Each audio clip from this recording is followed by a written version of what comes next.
There is an untold secret about Obama's ICANN surrender, and it has to do with WikiLeaks and the October surprise about Hillary Clinton. It is no secret that Julian Assange is planning something, but what? Assange himself has issued a forecast of his coming leaks, and they will involve the world's most villainous woman. But over what? What more could possibly be coming from Julian Assange? What worse news could there be about Hillary Clinton? Something worse than Benghazi? Worse than her personal server?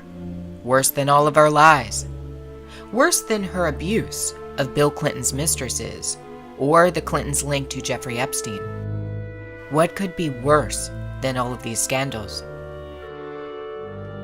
There is something, and Julian appears to know what it is. Many are speculating that this could be the undoing, the collapse, the complete downfall of the villainess herself.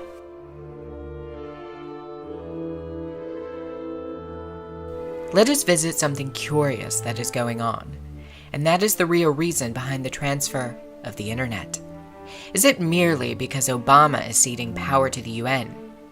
Well, that might be a part of it, but there is much more going on here.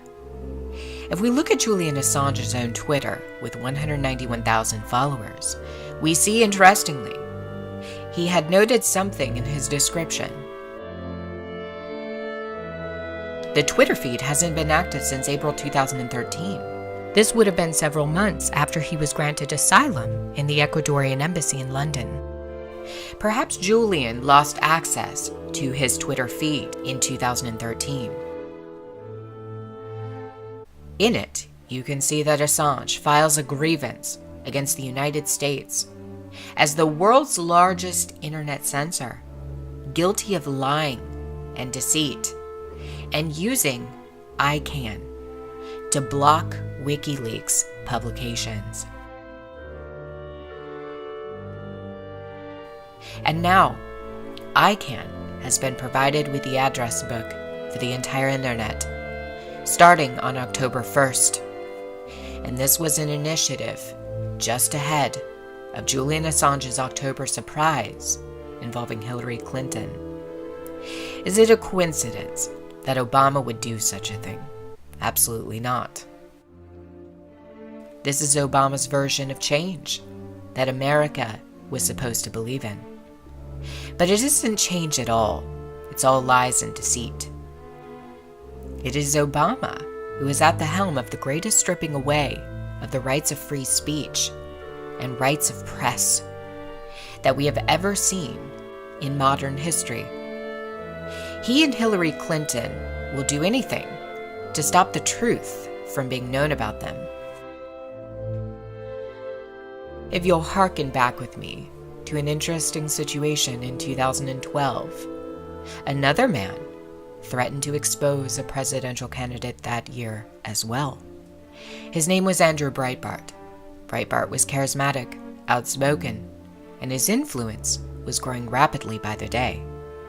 The liberal media hated him because he didn't follow the rules. He infuriated the left with his quick, witty responses and his lack of political correctness. The left hates the truth very, very much, as they have erected an empire of lies. 2012 was an unusual year. Andrew Breitbart stood at CPAC on national television and proclaimed something a little bit bizarre. It was against a presidential candidate and a sitting president at the time. Immediately, the media went into a frenzy, trying to discredit Breitbart, even suggesting that he had a drug addiction and couldn't be trusted. And so the media's fears were made known then. Breitbart had planned to reveal something about the lamestream media's boss named Barack. An extraordinary claim that linked Obama solidly to a man named William Ayers.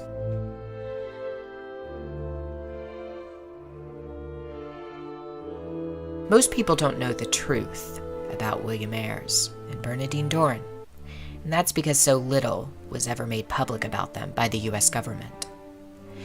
But Breitbart had a small piece of the truth, and he planned, like Assange, to deliver it to the public. And he promised, like Assange, that it was going to be the undoing of a presidential candidate during that year, an election year.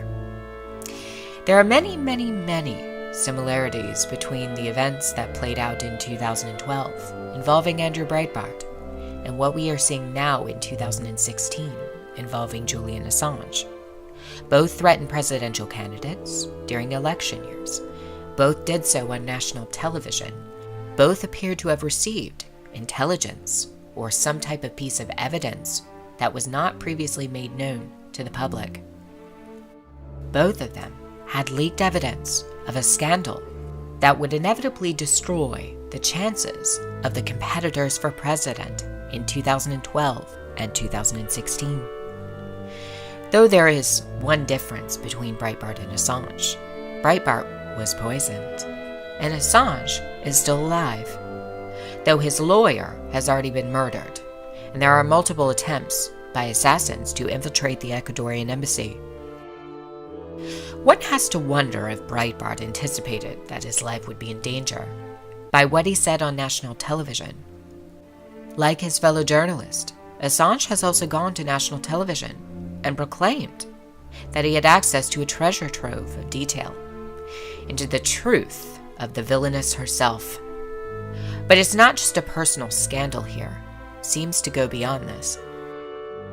Something that is so threatening that the chief himself had to abandon all American sovereignty over the internet to avoid a blow-up. That being said, will we ever see the truth revealed? I still think it's a possibility that October might bring a surprise. No doubt, however, that Obama handing the internet addresses over to ICANN was a significant setback to the agenda of Julian Assange. The other thing is, who gets hurt from this? The American people.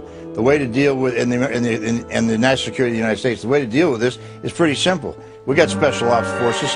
I mean, a dead man can't leak stuff. This guy's a traitor, a treasonous, and he has broken every law of the United States. The guy ought to be, and I'm not for the death penalty, so if I'm not for the death penalty, the only one to do it, illegally shoot the son of a... Oh, what about it? Oh, I can't believe it. I'm along with Bob. You know what? When he comes out and says that he's holding everyone hostage, that he's going to release the names of people, putting them in harm's way to be killed, or whatever, soldiers, and people who are undercover with the CIA, this guy's got to go. And nobody should hold this country. We do agree with each other, Bob. Immune him.